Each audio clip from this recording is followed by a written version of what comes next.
ಸಾಕಷ್ಟು ಜನ ಕೇಳ್ತಾ ಇದ್ದೀರಾ, ದಿಶಾಕಂಗೆ ಏನಾಯಿತು ನ್ಯೂಸ್ಗಳಲ್ಲಿ ನೋಡ್ತಾ ಇದ್ದೀವಿ, ನೀವು ಸ್ಟೋರಿ ಹಾಕಿದ್ದೀರಾ, ಪೋಸ್ಟ್ ಹಾಕಿದ್ದೀರಾ ಅಂತ ಮೆಸೇಜಸ್ಗಳು ಮಾಡ್ತಾ ಇದ್ದೀರಾ. ಮುತ್ತಣ್ಣಂಗಾಗಿರ್ಬೋದು, ನಮ್ಮ ಅಣ್ಣಂಗಾಗಿರ್ಬೋದು, ಎಲ್ರಿಗೂ ಕೇಳ್ತಾ ಇದ್ದೀರಾ. ಯಾಕಂದರೆ ನೀವು ನೋಡಿರ್ತೀರ ದಿಶನ್ನ ನಮ್ಮ ಜೊತೆ. ಇಲ್ಲ ಅಂದರೂ ನನಗೆ ಪರಿಚಯ ಆಗಿ ಅವಳು 6 ವರ್ಷ ಆಯ್ತಾ ಬಂತು. ನನಗೆ ನಿಶಾ ಯಾವಾಗ ಪರಿಚಯ ಆವಾಗಿಂದನೂ ನನಗೆ ದಿಶಾ ಅಂದರೆ ಫಸ್ಟ್ ಫ್ರೆಂಡ್ ಅಂತ ನನಗೆ ಪರಿಚಯ ಮಾಡಿಸ್ಕೊಟ್ಟಿದ್ದೆ ದಿಶಾ, ದೀಪ್ತಿ ನನ್ನ ಫ್ರೆಂಡ್ಸ್ ಇವರು ಅಂತ ನಿಶಾ ನನಗೆ ಪರಿಚಯ ಮಾಡಿಸ್ಕೊಟ್ಟಿದ್ದು. ಅವಾಗಿಂದನೂ ನಾನು ದಿಶನ್ನ ನೋಡ್ಕೊಂಡು ಬಂದಿದ್ದೀನಿ. ಅವಾಗ ಹೆಂಗಿದ್ಲು ಅವಳು, ಇವಾಗ್ಲೂ ಅದೇ ಥರ ಇದ್ಲು ನನ್ನ ಜೊತೆ. ಹೇಳ್ಬೇಕು ಅಂದರೆ ನಾನು ದಿಶಾ ಸ್ವಲ್ಪ ಕ್ಲೋಸೇನೆ, ಅವಾಗಿಂದನೂ ನೋಡ್ಕೊಂಡು ಬಂದಿದ್ದೀನಲ್ಲ. ಆಲ್ಮೋಸ್ಟ್ ನಿಶನ್ ಫ್ರೆಂಡ್ಸ್ ಎಲ್ಲರೂ ನನಗೆ ಕ್ಲೋಸು, ಮಾತಾಡ್ತೀವಿ ಚೆನ್ನಾಗಿ, ಎಲ್ಲರೂ ಗೊತ್ತು ನನಗೆ. ಅದಕ್ಕಿಂತ ಜಾಸ್ತಿ ನನಗೆ ದಿಶಾ ತುಂಬ ವರ್ಷದಿಂದ ಪರಿಚಯ. ಅವಳ ಜೊತೆ ಸುಮಾರು ಜಾಗಗಳಿಗೆ ಹೋಗಿದ್ದೀವಿ, ನಾನು ನಿಶಾ ಆಗಿರ್ಬೋದು. ಅದರಲ್ಲೂ ಜಾಸ್ತಿ ಚಾಮುಂಡಿ ಬೆಟ್ಟಕ್ಕೆ ಹೋಗ್ತಾಯಿದ್ವಿ. ಇವಾಗ ಪಾಪ ಅವಳಿಗೆ ಕಾಲೇಜೆಲ್ಲ ಮುಗಿದ್ಮೇಲೆ ಕೆಲಸಕ್ಕೆ ಸೇರ್ಕೊಂಡ್ಮೇಲೆ ಸ್ವಲ್ಪ ಅವಳು ನಮ್ಮನ್ನ ಮೀಟ್ ಮಾಡೋದು ಸ್ವಲ್ಪ ಕಡಿಮೆ ಆಗಿತ್ತು ಅಷ್ಟೇ. 1-2 ವರ್ಷದಿಂದ 2023ವರೆಗೂ ತುಂಬ ಸಲ ನಮ್ಮ ಮನೆಗೆಲ್ಲ ಬರ್ತಿದ್ಲು. ಆಚೆ ಹೋಗಿದ್ದೀವಿ, ಟ್ರಿಪ್ಗಳಿಗೆ ಹೋಗಿದ್ದೀವಿ, ನಿಶುನ್ ಬರ್ಡೇಗಳಿಗೆ ಬರ್ತಾಯಿದ್ಲು, ಮನೆಗೆ ಬರ್ತಾಯಿದ್ಲು. ನಮ್ಮ ಮನೆ ಹುಡುಗಿ ಅನ್ನೋ ಥರನೇ ನಮ್ಮ ಜೊತೆ ಇದ್ಲು. ನೀವು ನೋಡಿರ್ತೀರ ನಿಶಾ ಅವಳ ಜೊತೆ ಎಷ್ಟು ಕ್ಲೋಸು ಅಂತ. ನನಗೂ ಅದೇ ರೀತಿಯೇ. ಈ ಥರ ಒಂದು ಇನ್ಸಿಡೆಂಟ್ ಆಗಿದೆ ಅನ್ನೋದೇ ನಾವು ಡೈಜೆಸ್ಟ್ ಮಾಡ್ಕೊಳ್ಳೋಕ್ಕೆ ಆಗ್ತಾಯಿಲ್ಲ. ಆ್ಯಕ್ಚುಲಾಗಿ ಏನಾಯಿತು ಅಂದರೆ, ಕೆಲವೊಂದು ನ್ಯೂಸ್ಗಳಲ್ಲಿ ತೋರಿಸ್ತಾ ಇದ್ದಾರೆ ಹಿಂಗಾಗಿದೆ ಅಂತ. ಇನ್ನೊಂದು ಅಷ್ಟು ಕ್ಲಾರಿಟಿಯಾಗಿ ಏನೂ ತೋರಿಸಿಲ್ಲ. ಇವಾಗ ಅಂದರೆ ನಮಗೆ ತಿಳಿದ ಮಟ್ಟಿಗೆ ಏನೇನಾಗಿದೆ ಅನ್ನೋದು ಇವಾಗ ನಮಗೊಂದು ಕ್ಲಾರಿಟಿ ಸಿಕ್ಕಿದೆ. ಅಲ್ಲಿ ಅವಳ ಜೊತೆ ಹೋಗಿದ್ದವರು ಅವ್ರ ಹತ್ರ ಮಾತಾಡಿದ ಮೇಲೆ ನಮಗೆ ಒಂದು ಕ್ಲಾರಿಟಿ ಸಿಕ್ಕಿದೆ. ಆ್ಯಕ್ಚುಲಿ ಅವಳು ಹೋಗೋಕ್ಕೂ ಮುಂಚೆ ನಮ್ಮ ನಿಶುನೆಲ್ಲ ಮೀಟ್ ಮಾಡ್ಕೊಂಡು ಹೋಗಿದ್ಲು. ಈಗ ಒಂದು 15-20 ಡೇಸ್ ಬ್ಯಾಕೂ ನಮ್ಮ ಮನೆಗೆ ಬಂದಿದ್ಲು. ನನ್ನ ಜೊತೆ ಸುಮಾರು ಹೊತ್ತು ಕೂತ್ಕೊಂಡು ಮಾತಾಡಿದ್ಲು. ಅವ್ರ ಅಕ್ಕನ ಮದುವೆಗೆಲ್ಲ ಹೋಗಿದ್ವಿ ನಾವು. ಒಂಥರ ಆ ಬಾಂಡೇ ನೆನೆಸ್ಕೊಂಡ್ರೆ ನನಗೆ ಇಷ್ಟು ದುಃಖ ಆಗ್ತಾಯಿದೆ ಅಂದರೆ. ನಮ್ಮ ಮನೆಗೆಲ್ಲ ಇದ್ಲು ಸುಮಾರು ಹೊತ್ತು, ಊಟ ಮಾಡ್ಕೊಂಡೆಲ್ಲ ಹೋದ್ಲು. ಅವಳು ಪ್ರತಿ ಸಲ ಬಂದಾಗ್ಲೂ ಅಕ್ಕ ಅಂತ ಒಂದು ಸ್ಮೈಲ್ ಕೊಡೋಳು. ನನಗೆ ಅದೇ ಒಂಥರ ತುಂಬ ಒಳ್ಳೆ ಹುಡುಗಿ. ಆ್ಯಕ್ಚುಲಾಗಿ ಏನಾಯಿತು ಅಂತ ಅಂದರೆ, 23ನೇ ತಾರೀಕು ಫ್ರೈಡೆ, ಜನವರಿ 23ನೇ ತಾರೀಕು ಫ್ರೈಡೆ ಈವ್ನಿಂಗು ನಿಶುನ್ ಫೋನ್ ಮಾಡಿದ್ಲವಳು. ಈ ಥರ ಟ್ರಿಪ್ಗೆ ಹೋಗ್ತಾಯಿದ್ದೀವಿ ನಾವು ಆಫೀಸ್ ಕಡೆಯಿಂದ ಅಂದ್ಬಿಟ್ಟು, ಏನೋ ಕಿಟ್ ಏನೋ ಬೇಕಾಗಿತ್ತು ಅವಳಿಗೆ, ಟ್ರಾಲಿ ಏನೋ, ಅದನ್ನು ತಂದುಕೊಡು ಅಂತ ಅಂದ್ಬಿಟ್ಟು ನಿಶುಂಗೆ ಫೋನ್ ಮಾಡಿದ್ಲು. ನಿಶಾ ನನ್ನ ಮುಂದೆನೇ ಎಲ್ಲ ತೊಗೊಂಡೋದ್ಲು ಈಸ್ಕೊಂಡು ನನ್ನ ಹತ್ರನೇ. ಹಂಗೂ ನನಗೆ ಅವತ್ತು ಏನೋ ಗೊತ್ತಿಲ್ಲ, ನನ್ನ ಮನಸ್ಸಿಗೆ ಅವಳನ್ನೇ ಇಲ್ಲಿ ಸರಸ್ವತಿಪುರಮಲ್ಲಿ ಅವಳು ಕೆಲಸಕ್ಕೆ ಜಾಯ್ನ್ ಆಗಿದ್ದು. ಅಲ್ಲಿಗೆ ಹೋಗಿ ಕೊಟ್ಬಿಟ್ಟು ಬರ್ತೀನಿ ಅಂತ ನಿಶಾ ಅಂದ್ಲು. ಅವತ್ತು ನನ್ನ ಮನಸ್ಸಲ್ಲಿ ತುಂಬ ದಿನ ಆಗಿತ್ತಲ್ಲ ಅವಳು ಬಂದು, 1 ತಿಂಗಳ ಮೇಲೆ ಆಗಿತ್ತು. ಈಗ ರೀಸೆಂಟಾಗಿ ಸ್ವಲ್ಪ ಅವಳು ಬರೋದು ಕಡಿಮೆ ಮಾಡಿಬಿಟ್ಟಿದ್ಲು. ಕರಿಯೆ ಅಂತ ನನಗೆ ಎಲ್ಲೋ ಒಂದು ಕಡೆ ಮನಸ್ಸು. ಅವತ್ತು ಬೇರೆ ನಮ್ಮ ಮನೆಗೂ ರಿಲೇಟಿವ್ಸ್ ಬಂದುಬಿಟ್ಟಿದ್ರ. ಆಮೇಲೆ ನಿಶಾ ಹೋಗಿ ಕೊಟ್ಬಿಟ್ಟು ಮೀಟ್ ಮಾಡ್ಕೊಂಡು ಅವ್ಳ ಜೊತೆ, ನೀವು ನೋಡಿರ್ತೀರ ಅವಳದು ಲಾಸ್ಟ್ ಬ್ಲಾಗಲ್ಲಿ ದಿಶಾ ದೀಪ್ತಿನ ಮೀಟ್ ಮಾಡ್ಕೊಂಡು ನಗೆಟ್ಸ್ ಎಲ್ಲ ತಿನ್ಕೊಬಂದಿದ್ಲಲ್ಲ ಅವತ್ತು. ಸೊ ತಿನ್ಕೊಂಡೆಲ್ಲ ಬಂದು ಕೊಟ್ಟು ಮಾತಾಡಿಸ್ಕೊಂಡು ಭಾನುವಾರ ಬೆಳಗ್ಗೆ 25ನೇ ತಾರೀಕು ಬೆಳಗ್ಗೆ ಹೊರಟಿರೋದವ್ರು ಇಲ್ಲಿಂದ ಉಡುಪಿಗೆ ಪ್ಲ್ಯಾನ್ ಮಾಡಿದರು. ಒಂದು 28 ಜನ ಏನೋ ಹೋಗಿದ್ರು ಅವ್ರ ಆಫೀಸ್ ಕಡೆಯಿಂದ ಕರ್ಕೊಂಡು ಹೋಗಿದ್ರು. 25ನೇ ತಾರೀಕು ಲೇಟ್ ಆಯಿತು, ಈವ್ನಿಂಗ್ ಹೋಗಿ ತಲುಪಿದ್ದಾರೆ. ಅದಾದಮೇಲೆ ಈವ್ನಿಂಗ್ ಅಲ್ಲೇ ಪಕ್ಕದಲ್ಲಿರೋ ಬೀಚ್ಗೆ ಎಲ್ಲೋ ಹೋಗಿದ್ರಂತೆ. ಅದಾಗಿದ್ದು ನೆಕ್ಸ್ಟ್ ಡೇ ಅಂದರೆ 26ನೇ ತಾರೀಕು ಈ ಇನ್ಸಿಡೆಂಟ್ ಆಗಿರೋದು, ರಿಪಬ್ಲಿಕ್ ಡೇ ದಿನ. 26ನೇ ತಾರೀಕು ಒಂದು ಮಧ್ಯಾಹ್ನ ಸಮಯದಲ್ಲಿ ಈ ಒಂದು ಘಟನೆ ಆಗಿದೆ, ಆಯಿತಾ. ಅಲ್ಲಿ ಆಗಿ ಒಂದು 4-5 ಅವರ್ ಆದಮೇಲೆ ಅವ್ರ ತಾಯಿ ಪಾಪ ಫೋನ್ ಮಾಡಿದ್ದಾರೆ ಅವಳಿಗೆ ಸುಮಾರು ಸಲ. ಅವಳು ಫೋನ್ ಎತ್ತಿಲ್ಲಲ್ಲ, ಸ್ವಿಚ್ ಆಫ್ ಆಗಿದೆ ಅಂತ ಅಂದ್ಬಿಟ್ಟು ನಿಶುಂಗೆ ತಕ್ಷಣ ಫೋನ್ ಮಾಡಿದ್ರು. ಈ ಥರ ಒಂದು 3 ಗಂಟೆ ಸಮಯದಲ್ಲೇನೋ, 3-4 ಗಂಟೆ ಆಗಿತ್ತು. ಇಲ್ಲೇ ಇದ್ಲು ನಿಶಾ, ನಾನು ಇಲ್ಲೇ ಇದ್ದೆ. ಫೋನ್ ಮಾಡಿದ್ರು, ಈ ಥರ ಫೋನ್ ಸ್ವಿಚ್ ಆಫ್ ಬರ್ತಿದೆ ಅಪ್ಪ ನಿನ್ನೆಯಿಂದ, ಒಂಚೂರು ಫೋನ್ ಮಾಡಿಸಪ್ಪ ಯಾರಿಗಾದ್ರು ಅಲ್ಲಿ ನಿನ್ಗೆ ಗೊತ್ತಿರೋರು ಫ್ರೆಂಡ್ಸ್ದಾದ್ರೂ ನಂಬರ್ ಇದ್ದರೆ ಫೋನ್ ಮಾಡಿಸು ಅಂತ ಅಂದ್ಬಿಟ್ಟು ನಿಶುಂಗೆ ಫೋನ್ ಮಾಡಿದ್ರು. ಆಮೇಲೆ ಇವಳು ಅವ್ರ ಫ್ರೆಂಡ್ಸ್ದು ಯಾರ್ದು ನಂಬರ್ ಇರಲಿಲ್ಲ ಇವಳ ಹತ್ರ. ಆಮೇಲೆ ದೀಪ್ತಿ ಹತ್ರನೂ ಹೆಂಗೋ ಕಲೆಕ್ಟ್ ಮಾಡಿಕೊಂಡು ಕಾಲ್ ಮಾಡಿ ಕೇಳಿದಾಗ ನಮಗೆ ಅವಾಗ ಗೊತ್ತಾಗಿದ್ದು, ಈ ಥರ ಬೋಟು ಮುಳುಗಿ ಈ ಥರ ಎಮರ್ಜೆನ್ಸಿ ಆಗಿದೆ, ಈ ಥರ ಹಾಸ್ಪಿಟಲೈಸ್ಡ್ ಆಗಿದ್ದಾಳೆ ಅಂತ, ಆಯಿತಾ. ಅಲ್ಲಿ ಸ್ಪಾಟಲ್ಲೇ ಇಬ್ಬರು ಡೆತ್ ಆಗಿಬಿಟ್ಟಿದ್ದಾರೆ. ಒಂದು ಹುಡುಗ, ಒಂದು ಹುಡುಗಿ. ಒಬ್ಬರು ಸಿಂಧು ಅಂತ, ಒಬ್ಬರು ಶಂಕರಪ್ಪ ಅಂತ. ಅವ್ರ ಪಾಪ ಇವ್ರಿಗಿಂತ ಚಿಕ್ಕವರು, ಇನ್ನು 21-22 ವಯಸ್ಸಿನವರು. ಪಾಪ ಎಲ್ಲೆಲ್ಲೋ ಬೇರೆ ಊರುಗಳಿಂದ ಬಂದು ಇಲ್ಲಿ ಕೆಲಸ ಮಾಡ್ತಿದ್ದಂಥವ್ರು ಅವ್ರು ಪಾಪ ಅಲ್ಲೇ ಸ್ಪಾಟ್ ಔಟ್ ಆಗಿದ್ದಾರೆ ನೀರಲ್ಲಿ. ಅದಾದಮೇಲೆ ಇನ್ನಿಬ್ಬರಿಗೆ ಅಂದರೆ ದಿಶುಂಗೊಬ್ಳಿಗೆ, ಧರ್ಮರಾಜ್ ಅಂತ ಇನ್ನೊಂದು ಹುಡುಗ, ಇವರಿಬ್ಬರಿಗೆ ಸ್ವಲ್ಪ ಕ್ರಿಟಿಕಲ್ ಕಂಡೀಷನ್ ಆಗಿ ಅವ್ರನ್ನ ಸೇವ್ ಮಾಡಿ ಅಲ್ಲಿದ್ದು ಬೋಟು ಅವರೆಲ್ಲ ಹಾಸ್ಪಿಟಲ್ಗೆ ಅಡ್ಮಿಟ್ ಮಾಡಿದ್ದಾರೆ. ಸೊ ಅಲ್ಲಾಗಿದ್ದಂಥ ಆ್ಯಕ್ಚುಯಲ್ ಏನಾಯಿತು ಅಂತ ನಾನು ಹೇಳ್ತೀನಿ ನಿಮಗೆ. ದಿಶುನ್ ಬೋಟಲ್ಲಿ ಇದ್ದವರೇ ನನಗೆ ಹೇಳಿದ್ದು, ನಾನು ಕಾಲ್ ಮಾಡಿ ವಿಚಾರಿಸಿದಾಗ. ಸೊ ಅದ್ರದ್ದು ಬೇಕಂದರೆ ನಾನು ಕೆಲವೊಂದು ಕ್ಲಿಪ್ಪಿಂಗ್ಸ್ಗಳನ್ನ, ರೆಕಾರ್ಡಿಂಗ್ಸ್ಗಳನ್ನ ನಾನು ಈ ವಿಡಿಯೋದಲ್ಲಿ ಅಟ್ಯಾಚ್ ಮಾಡಿರ್ತೀನಿ ನಿಮಗೆ. ಅಲ್ಲಿ ಅದೊಂದು ನಾರ್ಮಲ್ ಬೋಟ್ ಆಗಿರುತ್ತೆ. ಆ ಬೋಟಲ್ಲಿ ಅವರು ಏನು ಬೋಟ್ ರೈಡ್ ಮಾಡ್ತಾರೆ, ಅವರು ನೀಟಾಗಿ ಅವ್ರಿಗೆ ಪ್ರಿಕಾಷನ್ಸ್ಗಳು ಕೊಟ್ಟಿಲ್ಲ. ಅದಾದಮೇಲೆ ಮ್ಯಾಂಡಿಟರಿಲಿ ನೀವು ಲೈಫ್ ಜಾಕೆಟ್ ಹಾಕ್ಕೊಳ್ಳೇಬೇಕು ಅಂತ ಏನೂ ಹೇಳಿಲ್ಲ ಅಂತೆ, ಆ್ಯಂಡ್ ಕೊಟ್ಟಿಲ್ಲ ಅವರಿಗೆ. ಆ್ಯಂಡ್ ಆಲ್ಸೋ ಮಿನಿಮಮ್ ಕೆಪಾಸಿಟಿ ಅಂತ ಇರುತ್ತೆ ಬೋಟ್ಗಳಲ್ಲಿ, ಇಷ್ಟೇ ಜನನ ಕೂರಿಸ್ಬೇಕು ಅಂತ. ಇವ್ರು ಹೇಳಿದ ಪ್ರಕಾರ, ಒಬ್ರು ಹೇಳಿದ ಪ್ರಕಾರ, ದಿಶುನ್ ಜೊತೆ ಯಾರು ಕೂತಿದ್ರು ಆ ಬೋಟಲ್ಲಿ, ಅವ್ರು ಹೇಳಿದ ಪ್ರಕಾರ 2 ಬೋಟಲ್ಲಿ ಹೋಗಿದ್ದಿವರು 28 ಜನ, ಒಂದರಲ್ಲಿ 14, ಇನ್ನೊಂದರಲ್ಲಿ 14 ಜನ ಇದ್ರಂತೆ. ಒಂದು ಬೋಟ್ ಏನಿತ್ತು ಅದ್ರಲ್ಲಿ ಫುಲ್ ಕಂಪ್ಲೀಟ್ಲಿ ಹುಡುಗಿರ್ಗಳನ್ನ ಕೂರಿಸಿದ್ದಾರೆ, ಮೆಜಾರಿಟಿಲಿ ಹುಡುಗಿರ್ಗಳನ್ನ ಕೂರಿಸಿದ್ರಂತೆ. ದಿಶುನ್ ಬೋಟಲ್ಲಿ ಮೆಜಾರಿಟಿಲಿ ಗಂಡು ಮಕ್ಕಳನ್ನ ಕೂರಿಸಿದ್ದಾರೆ. ಅದರಲ್ಲೂ ಗಂಡು ಮಕ್ಕಳು ಸ್ವಲ್ಪ ಎಲ್ಲ ಪರ್ಸ್ನಾಲಿಟಿ ಆಗಿದ್ರು, ಅಂದರೆ ಒಂದು 90 kg ಎಬೋ ಇದ್ರಂತೆ, ಒಂದು 7-8 ಜನ. ಆಯಿತಾ, ಅವ್ರು ಹೇಳಿದ ಪ್ರಕಾರ ಹೋಗಿದ್ದಾರೆ. ಹೋಗಿ ಅಲ್ಲಿ ಅವರು ಹತ್ತುವಾಗ್ಲೂ ಏನು ಪ್ರಿಕಾಷನ್ಸ್ ಹೇಳಿಲ್ಲ. ಆ ಬೋಟು ನಡೆಸೋರೇ ಲೈಫ್ ಜಾಕೆಟ್ ಹಾಕಿಲ್ಲ ಅಂತೆ. ಆ್ಯಂಡ್ ಆಲ್ಸೋ ಅವರು ನೀವು ಹಾಕ್ಕೊಳ್ಳೇಬೇಕು ಅಂತ ಏನೂ ಹೇಳಿಲ್ಲ. ಆ್ಯಂಡ್ ಆಲ್ಸೋ ಕೊಟ್ಟಿಲ್ಲ ಲೈಫ್ ಜಾಕೆಟ್ನ. ಅಲ್ಲಿ ಇದ್ದಿದ್ದು ಅಂದರೆ ಆ ಬೋಟ್ ಒಳಗಡೆ ಎಲ್ಲ ನೀರಾಗಿ ಗಲೀಜಾಗಿ ಬಿದ್ದಿರುತ್ತಲ್ವ, ಸೊ ಅದನ್ನ ಎತ್ತಿ ಹಾಕ್ಕೊಳ್ಳಿ ಅಂತಲೂ ಅವ್ರು ಹೇಳಿಲ್ಲ. ಇಲ್ಲ ಅಂತಂದರೆ ನಾವು ಸುಮಾರು ಜಾಗದ ಕಡೆ ಹೋಗಿರ್ತೀವಿಲ್ಲ, ನೀವು ಹೋಗಿರ್ತೀರ, ಒಂದು ನೀರೊಳಗಡೆ ಹೋಗ್ತಿದ್ದೀವಿ ಬೋಟಲ್ಲಿ ಅಂತ ಅಂದಾಗ ಕಟ್ ಆ್ಯಂಡ್ ಕ್ಲಿಯರಾಗಿ ರೂಲ್ಸ್ ಆ್ಯಂಡ್ ರೆಗ್ಯುಲೇಷನ್ಸ್ ಇರಲೇಬೇಕು ಅಲ್ಲಿ. ದಟ್ ಲೈಫ್ ಜಾಕೆಟ್ ನೀವು ವೇರ್ ಮಾಡಲೇಬೇಕು, ಸೇಫ್ಟಿಯಾಗಿ ಕುತ್ಕೋಬೇಕು ಅಂತೆಲ್ಲ. ನಾನು ಸುಮಾರು ಜಾಗಗಳಿಗೆ ಹೋಗಿದ್ದೀನಿ, ಅಲ್ಲೆಲ್ಲ ಒಂಚೂರು ಎಡ್ಜಲ್ಲಿ ಕುತ್ಕೊಳ್ಳೋಕೆ ಬಿಡಲ್ಲ, ಲೈಫ್ ಜಾಕೆಟ್ ತೆಗಿಯೋಕ್ಕೆ ಬಿಡಲ್ಲ, ಅಷ್ಟು ಸೇಫ್ಟಿನ ಪ್ರಿಯಾರಿಟೈಸ್ ಮಾಡ್ತಾರೆ. ಫಾರ್ ಎಕ್ಸಾಂಪಲ್ ಇಲ್ಲಿ ನಮ್ಮ ವರ್ಣದಲ್ಲೇ ಆಗಿರ್ಬೋದು, ಸುಮಾರು ಸಲ ಹೋಗಿದ್ದೀವಿ ನಾವಲ್ಲಿ ಬೋಟಿಂಗಿಗೆ ಅಂತ ಅಂದ್ಬಿಟ್ಟು, 1 ನಿಮಿಷನೂ ಅವರು ಲೈಫ್ ಜಾಕೆಟ್ನ ತೆಗಿಯೋಕ್ಕೆ ಬಿಡಲ್ಲ, ಇಲ್ಲ ಕಾರ್ನರಲ್ಲಿ ಕುತ್ಕೊಳ್ಳೋಕೆ ಬಿಡಲ್ಲ, ಇಲ್ಲ ಅವ್ರದ್ದು ಏನು ಲಿಮಿಟ್ಸ್ ಇರುತ್ತೆ ಅದನ್ನು ಕ್ರಾಸ್ ಮಾಡಿ ಮುಂದೆ ಹೋಗೋಕ್ಕೆ ಬಿಡಲ್ಲ. ಇವ್ರಿಗೆ ಯಾವುದೇ ರೀತಿ ಆ ಥರ ಗೈಡ್ ಮಾಡಿಲ್ಲ ಅವ್ರು ಹೇಳಿದ ಪ್ರಕಾರ. ಆಯಿತಾ, ಒಂದು ಬೋಟಲ್ಲಿ ಆ ಥರ ಓವರ್ ವೆಯ್ಟ್ ಆಗಿದೆ ಅಂತಲೂ ಒಂದು ರೀಸನ್ ಇರ್ಬೋದು ಅಂತ ಅವರು ಹೇಳಿದ್ದಾರೆ. ಸೊ ಈ ಕಡೆಯಿಂದ ಹೋಗಿದ್ದಾರೆ, ಹೋಗಿ ಅಲ್ಲೆಲ್ಲ ಡಾಲ್ಫಿನ್ ಎಲ್ಲ ನೋಡಿಕೊಂಡು ಸ್ವಲ್ಪ ವೇವ್ಸ್ ಇತ್ತು ಅಂತ ಹೇಳಿದ್ರು ಇವರು.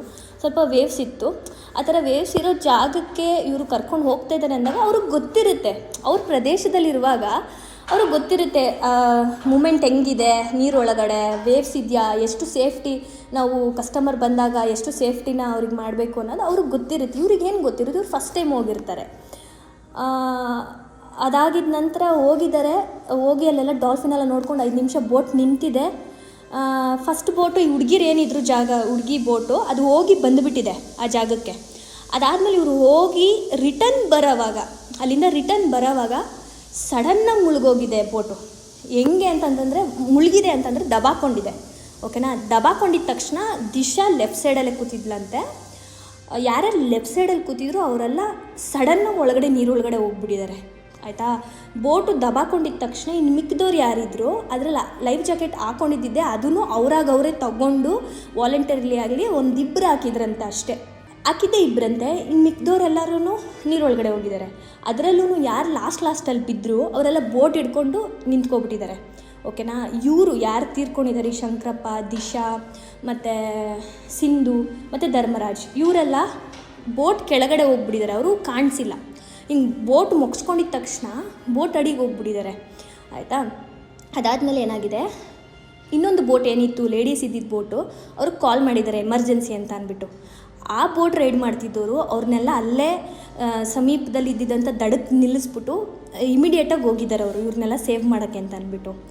ಮೇಲ್ಮೇಲೆ ಯಾರ್ಯಾರು ಸಿಕ್ಕಿದಾರೋ ಅವ್ರನ್ನೆಲ್ಲ ಎತ್ತಿದ್ದಾರೆ. ಪಕ್ಕದಲ್ಲಿ ಇನ್ನೊಂದು ಬೋಟು ಇತ್ತಂತೆ, ಸೊ ಅವರು ಹೆಲ್ಪ್ ಮಾಡಿ ಪಟ್ ಅಂತ ಯಾರ್ಯಾರು ಕೈಗೆ ಸಿಕ್ಕಿದ್ದಾರೆ ಅವ್ರನ್ನೆಲ್ಲ ಎತ್ತಿದ್ದಾರೆ. ಅಲ್ಲೇ ಸ್ಪಾಟಾಗಿ ಶಂಕರಪ್ಪ ಅನ್ನೋರು ಮತ್ತು ಸಿಂಧು ಅವರು ಅಲ್ಲೇ, ಅಂದರೆ ಯಾರ್ಯಾರು ಫಸ್ಟು ಲೆಫ್ಟ್ ಸೈಡಲ್ಲಿ ಕೂತಿ ಫಸ್ಟ್ ಯಾರು ಕೆಳಗಡೆ ಹೋಗ್ಬಿಟ್ಟಿದ್ದಾರೆ ಅದರಲ್ಲಿ 2 ಡೆತ್ ಆಗಿದ್ದಾರೆ. ಇನ್ನಿಬ್ಬರಲ್ಲಿ ದಿಶಾ ಮತ್ತು ಧರ್ಮರಾಜ್ ಅನ್ನೋರು 3rd ಸಿಕ್ಕಿದ್ರಂತೆ. ದಿಶಾ ಆಮೇಲೆ ಸಿಕ್ಕಿದ್ದಾಳೆ. ಒಂದು 15 to 20 ಮಿನಿಟ್ಸ್ ಆ ನೀರೊಳಗಡೆ ಲೈಫ್ ಜಾಕೆಟ್ ಇಲ್ಲದೆ 20 ಮಿನಿಟ್ಸ್ ಅದರೊಳಗಡೆನೇ ಇದ್ದಾಳೆ, ಸಿಕ್ಕಿಲ್ಲ ಯಾರಿಗೂ. ಅದಾಗಿ ಎಲ್ಲರೂ ಎತ್ತದ ಮೇಲೆ ದಿಶಾ ಸಿಕ್ಕಿಲ್ಲ ಅಂತ ಹೇಳಿ ಅವರು ಹುಡುಕಿ ಅದಾದಮೇಲೆ ಪಟ್ಟಂತ ಎತ್ತಿ ಬೋಟ್ ಒಳಗಡೆ ಹಾಕಿ ನೀರೆಲ್ಲ ತೆಗ್ದಿದ್ರಂತೆ. ಬಟ್ ಒಂದು ಸ್ವಲ್ಪ ಅವಳಿಗೆ ಕಣ್ಣೇನೂ ಬಿಟ್ಟಿಲ್ಲ, ಅವಳು ಏನೂ ಸ್ಪಂದಿಸಿಲ್ಲ, ಬಟ್ ಹಾರ್ಟ್ ಬೀಟ್ ಇತ್ತು. ಹಾಗಾಗಿ ನೀರೆಲ್ಲ ವಾಪಸ್ ತೆಗೆದು ಇಮಿಡಿಯೇಟಾಗಿ ಆಂಬುಲೆನ್ಸ್ಗೆ ಹಾಕಿ ಮಣಿಪಾಲ್ಗೆ ಶಿಫ್ಟ್ ಮಾಡಿದ್ದಾರೆ ಪಟ್ಟಂತ. ಬಟ್ ಲಾಸ್ಟಲ್ಲಿ ಯಾರು ಸಿಂಧು ಅಂತ ಸಿಕ್ಕಿದ್ದಾರೆ ಅವ್ರು ಅಲ್ಲೇ ಸ್ಪಾಟ್ ಆಗಿದ್ದಾರೆ, ಮತ್ತು ಶಂಕರಪ್ಪ ಅನ್ನೋರು ಅಲ್ಲೇ ಸ್ಪಾಟ್ ಆಗಿದ್ದಾರೆ. ಧರ್ಮರಾಜ್ ಮತ್ತು ದಿಶನ್ನ ಮಣಿಪಾಲ್ ಹಾಸ್ಪಿಟಲ್ಗೆ ಶಿಫ್ಟ್ ಮಾಡಿದ್ದಾರೆ ತಕ್ಷಣನೇ. ಇನ್ನು ಮಿಕ್ಕಿದವ್ರಿಗೆಲ್ಲನೂ ಸ್ವಲ್ಪ ಅಸ್ತವ್ಯಸ್ತ ಆಗಿರೋರಿಗೆಲ್ರಿಗೂ ಎಲ್ಲ ಅಲ್ಲೇ ಸ್ವಲ್ಪ ನೀರೆಲ್ಲ ಕುಡಿಸಿ ಇದು ಮಾಡ್ಕೊಂಡಿದ್ದಾರೆ ಅಲ್ಲಿದ್ದವರು. ನಾನು ಒಂದು ನ್ಯೂಸಲ್ಲಿ ನೋಡಿದೆ, ಒಬ್ರು ಹೇಳಿದ್ದಾರೆ, ಮೇ ಬಿ ಅವ್ರ ಕಡೆಯವರು ಏನೋ ಇರ್ಬೋದು, ನನಗೆ ಗೊತ್ತಿಲ್ಲ. 14 ಜನಕ್ಕೂ ನಾವು ಲೈಫ್ ಜಾಕೆಟ್ ಕೊಟ್ಟಿದ್ವಿ, ಅವ್ರು ಹಾಕಿಲ್ಲ. ಇಲ್ಲ ಇನ್ನೊಂದು ನೋಡಿದೆ, ಡ್ಯಾನ್ಸ್ ಆಡ್ತಿದ್ರು ಆ ಬೋಟ್ ಒಳಗಡೆ. ಅದು ಒಂದು ಚಿಕ್ಕ ಬೋಟ್ ಅಂತೆ, ಅದು ಹಲ್ಗೆಗಳಿದೆ ಮಧ್ಯದಲ್ಲಿ ಕುತ್ಕೊಳ್ಳೋಕ್ಕೆ ಅಂತ ಅಷ್ಟೇ ಸ್ಪೇಸ್ ಇರೋದು. ಅದೇನು ದೊಡ್ಡ ಒಂದು ಕ್ರೂಸ್ ಅಲ್ಲ ನಿಂತ್ಕೊಂಡು ಡ್ಯಾನ್ಸ್ ಮಾಡೋಕ್ಕೆ, ಒಂದು ಚಿಕ್ಕ ಬೋಟು ಆಯಿತಾ. ಅವ್ರು ಹೇಳಿದ್ದು ಆ ರೀತಿ, ಯಾರೂ ಡ್ಯಾನ್ಸ್ ಮಾಡ್ತಿರ್ಲಿಲ್ಲ, ಎಲ್ಲ ಆರಾಮಾಗೇ ಇದ್ದರು, ನಾವು ಕೂತಿದ್ವಿ ಅಷ್ಟೇ. ಸಡನ್ನಾಗಿ ಏನಾಯಿತು ಅನ್ನೋದೇ ಗೊತ್ತಿಲ್ಲ ನಮಗೆ. ಅವರು ಯಾರು ದಿಶನ್ ಜೊತೆ ಹೋಗಿದ್ರು ಅವರು ನನ್ನ ಹತ್ರ ಫೋನಲ್ಲೇ ಮಾತಾಡಿದ್ರು. ದಿಶಾ ಅಂತ ಒಬ್ಬರು ನಿಮ್ಮ ಆಫೀಸಲ್ಲಿ ವರ್ಕ್ ಮಾಡ್ತಿದ್ರಲ್ಲ, ನಿನ್ನೆ ಡೆತ್ ಆಯ್ತಲ್ವಾ? ನಾನು ಅವ್ರ ಸಿಸ್ಟರ್ ಇನ್ ಲಾ ಮಧು ಅಂತ ಮಾತಾಡ್ತಾ ಇರೋದು. ಓಕೆ, ನನಗೆ ಒಂದು ಸ್ವಲ್ಪ ಇನ್ಫಾರ್ಮೇಷನ್ ಬೇಕಿತ್ತು, ಹೇಳೋಕ್ಕಾಗತ್ತಾ? ಅದೇ ನೀವು ಸೇಮ್ ಬೋಟಲ್ಲಿ ಇದ್ರಿ ಅಂತ ಗೊತ್ತಾಯಿತು. ಆ್ಯಕ್ಚುಲಿ ಅಲ್ಲಿ ಏನಾಯಿತು ಸರ್? ಓಕೆ. ಭಾನುವಾರ ನಾವು ಇಲ್ಲಿಂದ 5 ಗಂಟೆಗೆ ಹೊರಡ್ಬೇಕಿತ್ತು, ಬಸ್ಸು ಬಂದಿದ್ದು ನಮ್ಗೆ 9 ಗಂಟೆಗೆ ಮೈಸೂರಲ್ಲಿ. ಓಕೆ. ಸೊ ಬಿಟ್ಟಿದ್ದು ಹೊರಟಿದ್ದು ಲೇಟ್ ಆಯ್ತಲ್ಲ ಮೈಸೂರಿಂದ, ನಾವು ತಲುಪಿದ್ದು 5:05 ಉಡುಪಿಗೆ ರೆಸಾರ್ಟ್ಗೆ. ಓಕೆ. ಸೊ ಅವತ್ ನೈಟ್ ನಾವೆಲ್ಲ ಹೋಗಲ್ಲ, ಪಕ್ಕದ ಬೀಚ್ ಎಲ್ಲ ಸುಮ್ಮನೆ ಹೋಗಿ ಬೀಚ್ ನೋಡ್ಕೊಂಡು ಅವತ್ ನೈಟ್ ಮಲಗ್ತೀವಿ. ಬೆಳಿಗ್ಗೆ ಬೋಟ್ ರೈಡಿಂಗ್ ಅಂತ ಅಲ್ಲಿಂದ ಒಂದು 5-6 ಕಿಲೋಮೀಟರ್ ಒಂದು ಬೀಚ್ ಇದೆ, ಕೋಡಿ ಬೀಚ್ ಅಂತ. ಓಕೆ. ಡಿವೈಡ್ ಆಗ್ತೀವಿ, 28 ಮೆಂಬರ್ಸ್ 2 ಬೋಟ್ಗೆ ಡಿವೈಡ್ ಆಗಿ. ಓಕೆ. ಸೊ 14 ಮೆಂಬರ್ಸ್ ಡಿವೈಡ್ ಆಗಿ 2 ಬೋಟ್ ಹೋಗ್ತೀವಿ. ಓಕೆ. ಸೊ ಒಂದ್ ಬೋಟ್ ಅಲ್ಲಿ ಎಲ್ಲ ಬೇರೆ ಹುಡುಗಿರು, ಮತ್ತೆ ಅಲ್ಲಿ ಜಾಸ್ತಿ ಹುಡುಗರು ಇರ್ಲಿಲ್ಲ. ಸೊ ಈ ಮುಳುಗಿದ ಬೋಟ್ ಅಲ್ಲಿ ನಾನು ಇದ್ದೆ, ನನ್ನ ಇನ್ಕ್ಲೂಡಿಂಗ್ 14 ಮೆಂಬರ್ಸ್ ಹೋಗಿದ್ವಿ. ಓಕೆ. ಸೊ ಅವ್ನು ಹೋಗ್ತಾ ಲೈಫ್ ಜಾಕೆಟ್ ಹಾಕೊಳ್ಳಿ ಅಂತ ಅವನು ಹೇಳಲಿಲ್ಲ, ಅಂದ್ರೆ ಫೋರ್ಸ್ಫುಲಿ ಹೇಳ್ಬೇಕು ನಾರ್ಮಲಿ ಬೋಟ್ ಅವರು. ಅಲ್ಲ ಕೊಟ್ಟಿದ್ರ ಅವ್ರು ಪ್ರತಿಯೊಬ್ಬರಿಗೂ ಕೊಟ್ಟಿದ್ರಾ? ಕೊಟ್ಟಿರ್ಲಿಲ್ಲ, ಜಸ್ಟ್ ಅಲ್ಲಿ ಪ್ರೆಸೆಂಟ್ ಇತ್ತು, ಅಲ್ಲಿ ಹಾಕಿದ್ರು ಬೋಟ್ ಅಲ್ಲಿ ಇತ್ತು. ನಿಮ್ಗೇನ್ ಕೈಗೆ ಎತ್ತಿ ಕೊಟ್ಟಿಲ್ಲ? ಇಲ್ಲ ಇಲ್ಲ ಇಲ್ಲ, ಹಾಕೊಳ್ಳಿ ಅಂತಾನು ಏನು ಹೇಳಿಲ್ಲ ಅವರು? ಏನು ಹೇಳಿಲ್ಲ, ಎದುರಿಸ್ಲಿಲ್ಲ ಅವ್ರು. ಆಕ್ಚುಲಿ ಎಲ್ಲಾದ್ರೂ ಹೋದ್ರೆ ಅವರೇ ಎದುರಿಸ್ಬೇಕು, ಇಲ್ಲಾಂದ್ರೆ ಬೋಟೇ ಹತ್ತಲ್ಲ ಕೆಲವರು. ಓಕೆ. ಅದು ಏನ್ ಇಶ್ಯೂ ಇಂದ ಮುಳುಗಿರ್ಬೋದು ಸರ್ ಅದು? ಒಂದು ನನ್ನ ಅನ್ಸಿದ ಪ್ರಕಾರ ಓವರ್ ವೆಯ್ಟ್ ಇತ್ತು ಬೋಟು ಎಲ್ಲ. ಅಲ್ಲಿ ಸೈಜ್ ಎಲ್ಲ ಒಂದು 14 ಮೆಂಬರ್ಸ್ ಅಲ್ಲಿ ಆಲ್ಮೋಸ್ಟ್ 8 ಮೆಂಬರ್ಸ್ ಆಲ್ಮೋಸ್ಟ್ 90 kgs ಕಡೆ ವೆಯ್ಟ್. ಓಕೆ.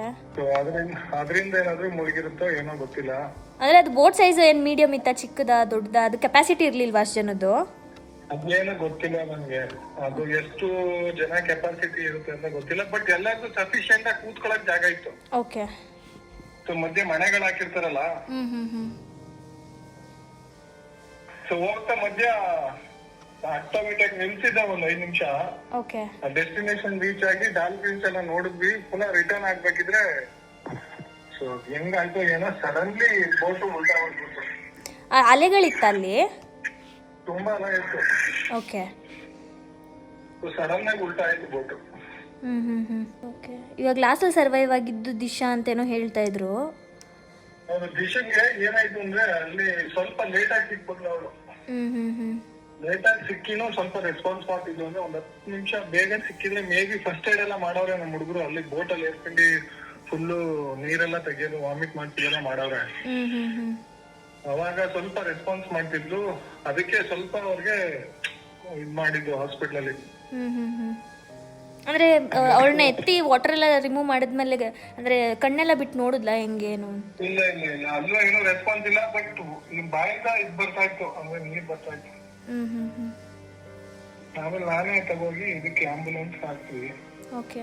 ಅಲ್ಲಿಂದ ನಾವು ಮಣಿಪಾಲ್ ಹಾಸ್ಪಿಟಲ್ ಬಂದ್ವಿ. ನಡೀತು. ಇವಾಗ ಬೋಟಲ್ಲಿ ಯಾರ್ಯಾರಿದ್ರು ಅವ್ರಿಗೆಲ್ಲ ಇಲ್ಲ ತಗೊಳ್ಳಿ ನೀವು ಹಾಕೊಳ್ಳೇಬೇಕು ಅಂತ ಪ್ರತಿಯೊಬ್ಬರಿಗೂ ಕೊಟ್ಟಿದ್ದಿದ್ರೆ ಹಾಕೊಳ್ತಿದ್ರು. ಅದರಲ್ಲೂ ನಮ್ಮ ದಿಶಾ ಅಂತೂ ಯಾವತ್ತೂ ಈ ಥರ ಎಲ್ಲ ಬೇರೆ ಆಚೆ ಕಡೆಯಿಂದ ಹೋದಾಗ ನಾನು ನೋಡಿದ ಪ್ರಕಾರ ಯಾವುದೂ ಕೇರ್ಲೆಸ್ ಆಗಿ ತೊಗೊಳೋದು ಅದರೆಲ್ಲ ಮಾಡೋದೇ ಇಲ್ಲ. ಹುಡುಗಿ ಸ್ಟ್ರಿಕ್ಟಾಗಿ ತೊಗೊಳ್ಳಿ ಹಾಕೊಳ್ಳಿ ಅಂತ ಹೇಳಿದರೆ ಖಂಡಿತವಾಗ್ಲೂ ಅವಳು ಹಾಕೊಳ್ತಾ ಇದ್ರು. ಅವರೇ ಅಷ್ಟು ಫ್ರೀಯಾಗಿ ನೆಗ್ಲಿಜೆನ್ಸಿಯಿಂದ ಇರುವಾಗ ಇವರಿಗೇನು ಗೊತ್ತಿರಲ್ಲ. ಇಲ್ಲಿ ಏನು ಅಂತಲೇ ಗೊತ್ತಾಗ್ತಾಯಿಲ್ಲ. ಅದಾಗಿ ಪಟ್ಟಂತ ಯಾವಾಗ ಆಂಬುಲೆನ್ಸಿಗೆ ಶಿಫ್ಟ್ ಮಾಡಿ ಮಣಿಪಾಲಿಗೆ ಶಿಫ್ಟ್ ಮಾಡಿದ್ರು ನಿಶುಂಗೆ ಗೊತ್ತಾಯಿತು ಈ ಥರ ಎಲ್ಲ ಆಗಿದೆ ಅಂತ ಅಂದ್ಬಿಟ್ಟು. ಇವಳು ದಿಶೋರ್ ಮನೆಯವ್ರಿಗೆಲ್ಲ ಇನ್ಫಾರ್ಮ್ ಮಾಡಿ ನಮಗೂ ಹೇಳ್ಬಿಟ್ಟು 25th ಈವ್ನಿಂಗ್ ಒಂದು 6 ಗಂಟೆ ಆಗಿತ್ತು. ನಮ್ಗೆ ಅಲ್ಲೇ ನ್ಯೂಸ್ ಎಲ್ಲ ಬಂದುಬಿಡ್ತು, ಅಂದರೆ ಯೂಟ್ಯೂಬಲ್ಲಿ ಮಾತ್ರ ಬಂತು. ಈ ಥರ ದೋಣಿ ಮುಳಿಕೊಂಡು ಇಬ್ಬರು ಸತ್ತಿದ್ದಾರೆ, ಇಬ್ರಿಗೆ ಅಸ್ತವ್ಯಸ್ತ ಅಂತ ನ್ಯೂಸ್ ಬಂತು. ಅದರಲ್ಲಿ ದಿಶಾ ಅಂತಲೂ ಹೆಸರು ಬಂತು. ಅದೆಲ್ಲ ನೋಡಿ ನಮಗೆ ತುಂಬ ಪ್ಯಾನಿಕ್ ಆಗೋಯಿತು. ನಾನು ನಿಶಾ ಎಲ್ಲ ಫುಲ್ಲು ಅಳಕ್ಕೆ ಸ್ಟಾರ್ಟ್ ಮಾಡಿಬಿಟ್ವಿ. ಅದಾದಮೇಲೆ ನಿಖಿಲ್ ಅವರು ಇರಲಿಲ್ಲ ಆವತ್ತು. ನಿಶಾ ಮತ್ತು ಅವ್ರ ಫ್ಯಾಮಿಲಿ ಇಬ್ಬರು 2 ಕಾರ್ ಮಾಡಿಕೊಂಡು ಉಡುಪಿಗೆ ಹೊರಟ್ರು 25 ಈವ್ನಿಂಗೇ. ಅಷ್ಟರಲ್ಲಿ ದಿಶನ್ನೆಲ್ಲ ಶಿಫ್ಟ್ ಮಾಡಿದರು, ಹಾಸ್ಪಿಟಲೈಸ್ಡ್ ಆಗಿದ್ರು, ಅಡ್ಮಿಟ್ ಮಾಡಿದರು, ICUನಲ್ಲಿ ಇಟ್ಟಿದ್ರು. ಇವರು ಮೇ ಬಿ ಒಂದು ಮಧ್ಯರಾತ್ರಿ ಅಂತ ಹೋಗಿದ್ದಾರೆ. ಆವಾಗ ಅದೇ ಡಾಕ್ಟರ್ ಹೇಳಿದ್ದಾರೆ ಈ ಥರ ಸ್ವಲ್ಪ ಕ್ರಿಟಿಕಲ್ ಇದೆ, ಏನು ರೆಸ್ಪಾಂಡ್ ಮಾಡ್ತಾ ಇಲ್ಲ, ನೋಡೋಣ let's wait for 48 hours, respond ಮಾಡಿದ್ರೆ ನಾವು ಟ್ರೀಟ್ಮೆಂಟ್ನ ಸ್ಟಾರ್ಟ್ ಮಾಡ್ತೀವಿ ಅಂತ ಅಂದ್ಬಿಟ್ಟು. ಅದೇ ನಿಶಾ ಹೋದಾಗೇನೋ ಪ್ರತಿಯೊಬ್ಬರೂ ಒಂದೊಂದು ಸಲ ಮಾತ್ರ ICU ಒಳಗಡೆ ಬಿಟ್ಟಿದ್ದಾರೆ ನೋಡೋಕ್ಕೆ ಅಂತ. ಮೂಗುಗೆ ಮತ್ತು ಇದಕ್ಕೆಲ್ಲ ಪೈಪ್ ಹಾಕಿದ್ರಂತೆ. ಅವಳದೇನು ಅಂದರೆ ಏನೂ ರೆಸ್ಪಾಂಡ್ ಇರಲಿಲ್ಲ, ಏನೇ ಕರೆದ್ರು ಮಾತಾಡ್ಸಿದ್ರು ಏನೂ ರೆಸ್ಪಾಂಡ್ ಇರಲಿಲ್ಲ ದಿಶುಂಗಿದು. ನಾವು ಪ್ರತಿ ಸತಿ 1 ಅವರ್ಗೂ ನಿಶುಂಗ್ ಕಾಲ್ ಮಾಡಿ ಏನಾಯಿತು ಅಂತ. ನಮಗೂ ಇಲ್ಲಿ ಭಯ ಅಲ್ವಾ, ನಮ್ಮ ಮನೆ ಮಗಳು ಥರ ಅವಳು. ಹೋಗಿ ಒಂದು 25ನೇ ತಾರೀಕು ಅದೇ ಹಿಂಗಾಯಿತು. ಅದಾದಮೇಲೆ ಮಂಡೇನೂ ಅಲ್ಲೇ ಇದ್ದು, ಮಂಡೇನೇ 25ನೇ ತಾರೀಕು. ಟ್ಯೂಸ್ಡೇ ಈವ್ನಿಂಗ್ ಅನ್ನಂಗೆ ನಮಗೆ ಡಾಕ್ಟರು ಅನೌನ್ಸ್ ಮಾಡಿ ಈ ಥರ ಡಿಕ್ಲರೇಷನ್ ಕೊಟ್ಟರು, ಈ ಥರ ಶಿ ಈಸ್ ನೋ ಮೋರ್ ಅಂತ ಅಂದ್ಬಿಟ್ಟು ಈವ್ನಿಂಗು. ಅಲ್ಲಿವರೆಗೂ ಅವಳದು BP ಪಲ್ಸ್ ಎಲ್ಲನೂ ಅಡ್ಮಿಟ್ ಮಾಡಿದಾಗಿಂದ ಇದ್ದಿದ್ದು ರೇಂಜು ಕಡಿಮೆ ಆಗ್ತಾ ಬಂತು. ಸೋಮವಾರದಿಂದ ಮಂಗಳವಾರದ ಈವ್ನಿಂಗ್ವರೆಗೂ ಅವಳದು ಕಡಿಮೆ ಆಗ್ತಾ ಬಂತು. ಮತ್ತೇನು ರೆಸ್ಪಾಂಡ್ ಇರಲಿಲ್ಲ ಅವಳದು, ಏನಂದ್ರೆ ಏನೂ ಇರಲಿಲ್ಲ. ಹಂಗಾಗಿದ್ರಿಂದ ಡಾಕ್ಟರು ಲೆಟ್ಸ್ ವೆಯ್ಟ್, ಏನಾರು ರೆಸ್ಪಾಂಡ್ ಮಾಡ್ತಾಳ ಅಂತಲೇ ಹೇಳಿದರು. ಇವರೆಲ್ಲ ಅಲ್ಲೇ ಇದ್ದರು, ಉಡುಪಿಯಲ್ಲೇ ಇದ್ದರು. ಅವ್ರ ತಾಯಿ, ಅವ್ರ ಅಕ್ಕ, ಅವ್ರ ಭಾವ ಎಲ್ಲರೂ ಹೋಗಿದ್ರು, ದೀಪ್ತಿ ಎಲ್ಲರೂ ಹೋಗಿದ್ರು. ಅದಾದಮೇಲೆ ಟ್ಯೂಸ್ಡೇ ಈ ಥರ ಡಿಕ್ಲರೇಷನ್ ಆಯಿತು. ಪೋಸ್ಟ್ಮಾರ್ಟಮ್ ಎಲ್ಲ ಮಾಡಿ ನಮಗೆ ಟ್ಯೂಸ್ಡೇ ಈವ್ನಿಂಗ್ ಒಂದು ನೈಟ್ ಅನ್ನಂಗೆ ಹ್ಯಾಂಡ್ ಓವರ್ ಮಾಡಿದ್ರು. ಅಲ್ಲಿಂದ ನಮಗೆ ಟ್ಯೂಸ್ಡೇ ನೈಟ್ ಹೊರಟರು. ಇಲ್ಲಿ ಅಂದರೆ ನಿನ್ನೆ ಬುಧವಾರ ಒಂದು 4 ಗಂಟೆ ಮುಂಜಾನೆ 4 ಗಂಟೆಗೆ ಇಲ್ಲಿ ತಲುಪಿದ್ರು ಮೈಸೂರಿಗೆ. ಸೊ ನಿನ್ನೆ ಒಂದು ಮಧ್ಯಾಹ್ನದಷ್ಟರಲ್ಲಿ ಅವ್ರದ್ದು ಏನು ಕಾರ್ಯ ಇದೆ ಅದೆಲ್ಲ ನಾವು ಮುಗಿಸಿದ್ವಿ. ಸಾಕಷ್ಟು ಜನದ್ದು ನಾನು ಎಲ್ಲ ಮೆಸೇಜಸ್ ನೋಡಿದೆ, ಕಮೆಂಟ್ಸ್ಗಳು ನೋಡಿದೆ. ನಿಶಾ ಅವ್ರು ಹೇಗಿರ್ತಾರೋ ಏನೋ. ನನಗೇ ಇಷ್ಟು ನೋವಾಗ್ತಿದೆ, ನನಗೆ ಇಷ್ಟು ದುಃಖ ಆಗ್ತಿದೆ ಅಂದರೆ ಅವಳ ನೆನೆಸ್ಕೊಂಡಾಗೆಲ್ಲ ಕಣ್ಣಲ್ಲಿ ನೀರು ಬರುತ್ತೆ ನನಗೆ. ಆದರೂ ನಾನು ನಿಶುನ್ ಮುಂದೆ ಅದನ್ನು ತೋರಿಸ್ಕೋಬಾರ್ದು, ಅವಳಿನ್ನೂ ವೀಕ್ ಆಗ್ತಾಳೆ ಅಂತ ಅಂದ್ಬಿಟ್ಟು ಆದಷ್ಟು ನಾನು ಮನಸ್ಸು ಗಟ್ಟಿ ಮಾಡಿಕೊಂಡು ಅವಳನ್ನ ಒಂದು ಸ್ವಲ್ಪ ಅವಳ ಮೈಂಡ್ ಡೈವರ್ಟ್ ಮಾಡೋಕ್ಕಾಗಲಿ, ಇಲ್ಲ ಅವಳನ್ನ ಸಮಾಧಾನ ಮಾಡೋಕ್ಕಾಗಲಿ ಆದಷ್ಟು ಪ್ರಯತ್ನ ಪಡ್ತಾಯಿದ್ದೀನಿ ನಾನು. ನಿಖಿಲ್ ಅವರು ಕೂಡ ಸ್ವಲ್ಪ ತುಂಬಾ ಅಪ್ಸೆಟ್ ಆಗಿಬಿಟ್ಟಿದ್ದಾರೆ. ಅವರೂ ಇಬ್ಬರೂ ಸಮಾಧಾನ ಮಾಡಿಕೊಂಡು ಇಬ್ರಿಗೂ ಧೈರ್ಯ ಹೇಳ್ಕೊಂಡು ಮಾಡ್ತಾಯಿದ್ದೀನಿ. ಸೊ ನಿಶಾ ಅಂತೂ ತುಂಬ ಹಚ್ಕೊಬಿಟ್ಟಿದ್ಲು. ನಾನು ನೋಡಿದ ಪ್ರಕಾರ ಪ್ರತಿಯೊಂದು ವಿಷಯದಲ್ಲೂ ದಿಶಾ ಅನ್ನೋಳು. ನನಗೆ ಗೊತ್ತಿರೋ ಪ್ರಕಾರ ಅವಳ ಬೆಸ್ಟ್ ಫ್ರೆಂಡ್, ಕ್ಲೋಸ್ ಫ್ರೆಂಡ್ ಅಂದ್ರೇ ದಿಶಾ. ನಾನು ನೋಡಿದ ಪ್ರಕಾರ ಒಂದಿಲ್ಲ ಅಂದರೂ ನಾನು ಪರಿಚಯ ಆದಮೇಲೆ ಒಂದು 100-150 ಸಲ ಬೆಟ್ಟಕ್ಕೆ ಹೋಗಿದ್ದಾರೆ. ಅವಳ ಜೊತೆ ಜಾಸ್ತಿ ಹೋಗ್ತಿದ್ದಿದ್ದೆ ಬೆಟ್ಟಕ್ಕೆ. ಅವಳು ತುಂಬ ಕ್ಲೋಸು. ಅವಳು ಅಷ್ಟೇ, ದಿಶಾನೂ ಅಷ್ಟೇ ಇಷ್ಟಪಡೋಳು ನಮ್ಮ ನಿಶುನ್ನ. ಪ್ರತಿಯೊಂದು ವಿಷಯಕ್ಕೂ ನಮ್ಮ ನಿಶುಂಗೆ ಫೋನ್ ಮಾಡೋಳು, ಇದು ನೋಡೆ ಅದು ನೋಡೆ ಅಂತ. ಸಿಕ್ಕಾಪಟ್ಟೆ ಕ್ಲೋಸ್ ಅವರಿಬ್ಬರು, ಸಿಕ್ಕಾಪಟ್ಟೆ. ಅದೇನು ದೃಷ್ಟಿ ಬಿತ್ತೋ ಅವ್ರ ಫ್ರೆಂಡ್ಶಿಪ್ ಮೇಲೆ, ಏನಾಯಿತೋ. ನಮ್ಮ ನಿಶುನ್ನ ಆದಷ್ಟು ನಾವು ಆ ವಿಷಯದಿಂದ ಕಷ್ಟ ಆಗುತ್ತೆ, ಟೈಮ್ ತೊಗೊಳುತ್ತೆ, ಬಟ್ ಆದಷ್ಟು ನಾನು ಸ್ಟ್ರಾಂಗಾಗಿದ್ದು ನನಗೆ ಅವಳಿಗೆ ನೋಡೋಕ್ಕಾಗಲ್ಲ ಆ ಥರ ಎಲ್ಲ. ಅವ್ರ ಮನೆಯವ್ರಿಗೂ ಅಷ್ಟೇ, ಅವ್ರ ಮನೆಯವರು ಅಷ್ಟೇ ನಮ್ಮ ಫ್ಯಾಮಿಲಿ ಥರನೇ ಇದ್ದರು. ನಮ್ಮ ಮದುವೆಲೆಲ್ಲ ಎಷ್ಟು ನಮ್ಮ ಜೊತೆಲೇ ಇದ್ದರು. ಅವ್ರ ತಾಯಿ ಆಗಿರ್ಬೋದು, ದೀಪ್ತಿಯವ್ರ ತಾಯಿ, ಅವ್ರ ಅಕ್ಕ, ಎಲ್ಲರೂ ನಾನು ಸಿದ್ದರಾಮುಂಡಿ ಮನೆಗೆ ಬಂದು ಸೇರೋವರೆಗೂ ಮನೆ ತುಂಬಿಸ್ಕೊಳ್ಳೋವರೆಗೂ ಬಂದಿದ್ದರು. ಒಂಥರ ನಮ್ಮ ಫ್ಯಾಮ್ಲಿ ಥರನೇ ಅವರು ಅಂತಲೇ ಹೇಳೋಕ್ಕೆ ಇಷ್ಟಪಡ್ತೀನಿ ನಾನು.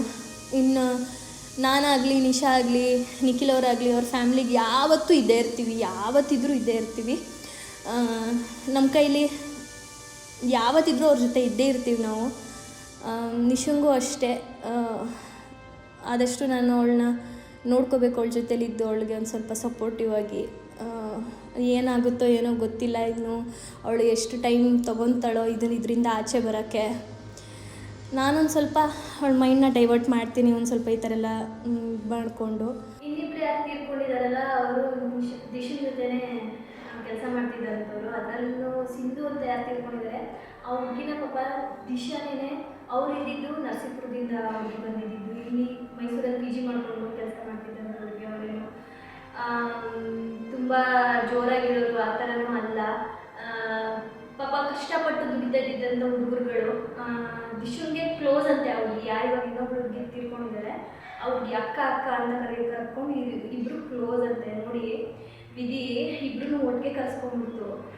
ಪಾಪ ಅವರಿಬ್ಬರು ಫ್ಯಾಮಿಲಿಗೂ ನಾನು ಹೇಳೋದಿಷ್ಟೇ, ಧೈರ್ಯವಾಗಿರಿ. ಇವಾಗ ಅವ್ರಿಗೆ ಯಾರಿರ್ತಾರೆ ಸಪೋರ್ಟು? ಪಾಪ ಎಲ್ಲೆಲ್ಲಿಂದನೂ ಬಂದು ದುಡಿತಾ ಇದ್ದಿದ್ದಂಥ ಮಕ್ಕಳು. ನ್ಯೂಸಲ್ಲಿ ನಮ್ಮ ನ್ಯೂಸಲ್ಲಿ ನೋಡಿದಾಗಲೇ ನಮ್ಗೆ ಈ ಥರ ಇಷ್ಟೊಂದು ಗಂಭೀರವಾಗಿದೆ ಅಂತಲೇ ಗೊತ್ತಾಗಿದ್ದು. ಸ್ಟಾರ್ಟಿಂಗಲ್ಲಿ ಅವ್ರು ಏನು ನ್ಯೂಸ್ ಕೊಟ್ಟರು ಅಷ್ಟೇ, ಅಲ್ಲಿಗೆ ಸ್ಟಾಪ್ ಆಗೋಯಿತು. ಅದು ಏನೊಂದು 2-3 ಚಾನಲ್, ಅದು ನಾರ್ಮಲ್ ಚಾನಲ್ಗಳಲ್ಲಿ, ಇನ್ಸ್ಟಾಗ್ರಾಮಲ್ಲಾಗಲಿ ಯೂಟ್ಯೂಬ್ಗಳಲ್ಲಾಗಲಿ ನಾನು ನೋಡಿದ್ದಷ್ಟೇ. ಅದಾದಮೇಲೆ ಏನಾಯಿತು ಎಂತ ಏನು ನೀಟಾಗಿ ಏನು ನ್ಯೂಸ್ ರಿಪೋರ್ಟೇ ಮಾಡಲಿಲ್ಲ ಅವರು. ಅಲ್ಲಿದ್ದವ್ರು ಯಾರೋ ಒಬ್ರನ್ನ ಅವ್ರನ್ನ ಮಾತಾಡ್ಸಿದ್ರು. ಅವರು ನನಗೇನು ಅನಿಸಿದ್ದು ಅಂತ ನಮ್ಮೆಲ್ರಿಗೂ ಅವ್ರ ಫೇವರಾಗೇ ಮಾತಾಡಿದ್ರು. ಇವಾಗ ಟೂರಿಸ್ಟ್ಗೆ ಏನು ಗೊತ್ತಿರುತ್ತೆ? ನಮಗಾಗಿ ಒಂದು ಜಾಗಕ್ಕೆ ಹೋಗಿರ್ತೀವಿ ಅನ್ನೋದನ್ನು ಫಸ್ಟ್ ಟೈಮ್ ಹೋಗಿರ್ತೀವಿ, ಅಲ್ಲೇನೋ ಎತ್ತ ಅಂತ ನಮಗೇನೋ ಗೊತ್ತಿರಲ್ಲ. ಇವ್ರದ್ದು ಒಂದು ಸ್ವಲ್ಪ ಮಿಸ್ಟೇಕ್ ಇರ್ಬೋದು, ಬಟ್ ಅಲ್ಲಿ ಇದ್ದಿದ್ದ 5 ಜಾಕೆಟ್ನ 14 ಜನ ಹಾಕೊಳ್ಳಿ ಅಂತಂದರೆ ಅದನ್ನು ಫುಲ್ಲು ಅಲ್ಲಿ ಬೋಟ್ ಒಳಗಡೆ ಬಿಸಾಕಿಕ್ಕಿದ್ರಂತೆ ಅವರು. ಇವ್ರು ಹೇಳಿದ ಪ್ರಕಾರ ಅದನ್ನು ಎತ್ತಿ ಪ್ರತಿಯೊಬ್ಬರಿಗೂ ಬೋಟ್ ಒಳಗಡೆ ಕರ್ಕೊಳ್ಳೋಕ್ಕೂ ಮುಂಚೆನೇ ಹಾಕ್ಸಿ ಕರ್ಕೊಂಡು ಹೋಗ್ಬೇಕಾಗಿದ್ದು ಅವ್ರ ಜವಾಬ್ದಾರಿ ಆಗಿತ್ತು. ಅಲ್ಲಿ ಹಾಕೊಂಡಿದ್ದೇ ಇದ್ದು ಅದನ್ನು ಅವರು ತುಂಬ ಯಾರಿಗೆ ಭಯ ಇತ್ತು ಅವರೇ ವಾಲೆಟಲ್ಲಿ ಎತ್ತಿ ಹಾಕ್ಕೊಂಡ್ರಂತೆ. ಪ್ರತಿಯೊಬ್ಬರಿಗೂ ಅವ್ರೇನು ಕೊಟ್ಟಿಲ್ಲ, ಇದ್ದಿದ್ದೇ ಅಲ್ಲಿ ಶಾರ್ಟೇಜ್ ಇತ್ತು ಲೈಫ್ ಜಾಕೆಟ್ಸು ಅಂತಲೇ ಹೇಳಿದ್ದು ಅವರು. ಅದಾದಮೇಲೂ ಅಷ್ಟೇ ಅಲ್ಲಿ ಹೋಗಿ ಪಾಪ ಅವ್ರ ಫ್ಯಾಮ್ಲಿಗಳನ್ನ ಕೇಳೋರಿಲ್ಲ, ಹೇಳೋರಿಲ್ಲ. ಇವಾಗ ಯಾರು ಸತ್ತೋಗಿದ್ದಾರೆ ಅವ್ರಿಗೆ ಎಷ್ಟು, ಅವ್ರ ಫ್ಯಾಮಿಲಿಗೆ ಎಷ್ಟು ಹ್ಯೂಜ್ ಲಾಸ್, ಅದು ಒಂದು ಜೀವದ ಪ್ರಶ್ನೆ ಇದು. ಅಲ್ಲಿ ಹೋಗಿ ಕೇಳೋರಿಲ್ಲ, ಹೇಳೋರಿಲ್ಲ. ಇವಾಗ ಆ ಬೋಟ್ ಅವ್ರು ಏನಿದ್ದಾರೆ ಅವ್ರು ಫುಲ್ಲಿ ರೆಸ್ಪಾನ್ಸಿಬಿಲಿಟಿ ತೊಗೋಬೇಕು. ಅವ್ರನ್ನ ವಿಚಾರಿಸೋರಿಲ್ಲ. ಅವರು ಇವಾಗೇನೋ ಅಬ್ಸ್ಕ್ಯಾಂಡ್ ಆಗಿದ್ದಾರೆ ಅಂತ ವಿಷಯ ಬಂತು ನಮಗೆ. ಇವಾಗ ಅವ್ರು ರೀಸೆಂಟಾಗಿ ಅವ್ರ ಚಿಕ್ಕಕ್ಕಂದು ಮದುವೆ ಆಗಿತ್ತು, ದೊಡ್ಡಕ್ಕಂದು ಸೆಟ್ ಆಗಿತ್ತು. ಇನ್ನೇನು 2 ತಿಂಗಳಲ್ಲೇನೋ ಮದುವೆ ಅನಿಸುತ್ತೆ ಅಂತ ಏನೋ ಹೇಳ್ತಾ ಇದ್ದು ಬಂದಾಗ, ಅಕ್ಕ ಹಿಂಗೆ ಸೆಟ್ ಆಗ್ತಾ ಇದೆ ಅಕ್ಕ ನನ್ನ ದೊಡ್ಡಕ್ಕಂದು ಅಂತ ಅಂದ್ಬಿಟ್ಟು. ತುಂಬ ಒಳ್ಳೆ ಹುಡುಗಿ, ನಿಜವಾಗ್ಲೂ ಯಾವಾಗಲೂ ನಗ್ತಾ ಇರೋಳು. ಆಮೇಲೆ ತುಂಬ ಕಷ್ಟಪಟ್ಟು ಪಾಪ ದುಡಿತಾ ಇದ್ದು ಅವ್ರ ಅಮ್ಮನ ಚೆನ್ನಾಗಿ ನೋಡ್ಕೋಬೇಕು ಅಂತ. ಅವ್ರ ಅಮ್ಮನಿಗೆ 3 ಜನ ಹೆಣ್ಮಕ್ಳು, ತಂದೆನೂ ಇರಲಿಲ್ಲ ಪಾಪ. ಅವ್ರ ಅಕ್ಕನೂ ಪಾಪ ಎಲ್ಲ ಮನೆ ಜವಾಬ್ದಾರಿ ತೊಗೊಂಡು ನಡೆಸ್ಕೊಂಡು ಹೋಗ್ತಾ ಇದ್ವಿ. ಇವಳೇ ಲಾಸ್ಟು, ದಿಶಾನೇ ಲಾಸ್ಟ್, 3 ಜನ ಹೆಣ್ಮಕ್ಳು. ಎಲ್ಲ ಚೆನ್ನಾಗಿ ಆಗ್ತಾ ಇದೆ. 2026 ಒಂಥರ ಖುಷಿಯಲ್ಲಿದ್ವಿ. ಟು ಬಿ ಆನೆಸ್ಟಾಗಿ ಹೇಳಬೇಕು ಅಂದರೆ ನನಗೆ ನಮ್ಮ ತಂದೆ ಸತ್ತು ಒಂದು 10 ವರ್ಷ ಆಗುತ್ತೆ ನನಗೆ ಡಿಸೆಂಬರ್ ಬಂದರೆ. ಅವತ್ತು ನನಗಿಷ್ಟು ದುಃಖ ಆಗಿದ್ದು. ಅದಾದಮೇಲೆ ನನಗೆ ನಮ್ಮ ದಿಶನ್ ಕಳ್ಕೊಂಡ್ಮೇಲೆ ಇಷ್ಟೊಂದು ದುಃಖ ಆಗಿ ನೋವಾಗಿ ಆಗ್ತಾ ಇರೋದು. ದಿಶನ್ಗೂ ಅಷ್ಟೇನೆ. ಯಾರಿಗೂ ಈ ಥರ ನಾವೇನು ಫೇಸ್ ಮಾಡಿರಲಿಲ್ಲ. ಇದೆ ಒಂಥರ ಆಫ್ಟರ್ ವೆರಿ ಲಾಂಗ್ ಟೈಮ್, ತುಂಬ ವರ್ಷಗಳಾದಮೇಲೆ. ಸೊ ನಾನು ದೇವರ ಹತ್ರ ಕೇಳ್ಕೊಳ್ಳೋದಿಷ್ಟೇ, ಎಲ್ರಿಗೂ ಈ ಒಂದು ಇನ್ಸಿಡೆಂಟಿಂದ ಆಚೆ ಬರೋಕ್ಕೆ ಅದು ಯಾವತ್ತೂ ಬರೋಕ್ಕಾಗಲ್ಲ. ನೆನಪಾಗ್ತಾನೆ ಇರುತ್ತೆ, ನಾವಿರೋವರೆಗೂ, ನಾವು ಜೀವಂತವಾಗಿರೋವರೆಗೂ ನೆನಪಾಗ್ತಾನೆ ಇರುತ್ತೆ. ಬಟ್ ಅದನ್ನು ಹೀಲ್ ಮಾಡ್ಕೊಳ್ಳೋ ಶಕ್ತಿ ಎಲ್ರಿಗೂ ಕೊಡಲಿ, ಅವ್ರ ಫ್ಯಾಮಿಲಿಗಾಗಲಿ, ನಮ್ಮ ನಿಶುಂಗಾಗಲಿ, ಎಲ್ರಿಗೂ. ನಾನು ಈ ಒಂದು ಇದರಲ್ಲಿ ನಮ್ಮ ನಿಶು ಜೊತೆ ಯಾವತ್ತಿದ್ರು ಇರ್ತೀನಿ, ಅವ್ರ ಫ್ಯಾಮಿಲಿ ಜೊತೆಗೂ ಅಷ್ಟೇ. ಸೊ ನೀವೆಲ್ಲ ಕೇಳ್ತಿದ್ರಿ ಅಕ್ಕ ಏನಾಯಿತು ಅಂತ. ಸೊ ಇದಿಷ್ಟು ನಡೆದಿದ್ದ ಘಟನೆ ಆಗಿತ್ತು. ಕೊನೆಯದಾಗಿ ನಾನೇನು ಹೇಳ್ತೀನಿ ಅಂತ ಅಂದರೆ, ನಿಮ್ಗೆ ಎಲ್ಲೇ ಹೋದ್ರು, ಯಾವುದೇ ಟೂರಿಸ್ಟ್ ಪ್ಲೇಸ್ಗಳಲ್ಲಿ ಹೋದ್ರೂ ಆದಷ್ಟು ಸೇಫ್ ಆಗಿರಿ. ಆ್ಯಂಡ್ ಈ ಒಂದು ಉಡುಪಿ ಘಟನೆ ಏನು ನಡೆದಿದೆ ಅಲ್ಲಿ ಇವ್ರು ಹೇಳಿದ ಪ್ರಕಾರ ಅದೇನು ತುಂಬ ಏನೋ ಗೌರ್ಮೆಂಟ್ ಬೋಟ್ಸ್ ಎಲ್ಲ ಅಲ್ಲ ಅದು ಅಂತ, ಅದೆಲ್ಲ ಸ್ವಲ್ಪ ಕಾನ್ಸಂಟ್ರೇಟ್ ಇಟ್ಟು ಅಲ್ಲಿನ ಏನು ಜವಾಬ್ದಾರಿಗಳಿರುತ್ತೆ ಅವರು ನಿರ್ವಹಿಸಬೇಕಾಗುತ್ತೆ. ಒಂದು ಬೋಟಲ್ಲಿ ಇಷ್ಟೇ ಜನ ಹೋಗಬೇಕು, ಲೈಫ್ ಜಾಕೆಟ್ಸ್ ಇಂದ ಕರ್ಕೊಂಡು ಹೋಗಬಾರ್ದು, ಆಮೇಲೆ ಚೆನ್ನಾಗಿರೋ ಬೋಟ್ಗಳಿರಬೇಕು, ಹೊಸ ಹೊಸ ಬೋಟ್ಗಳು, ಅದ್ರ ಕಂಡೀಷನ್ಸ್ ಅದೆಲ್ಲ ನೀಟಾಗಿ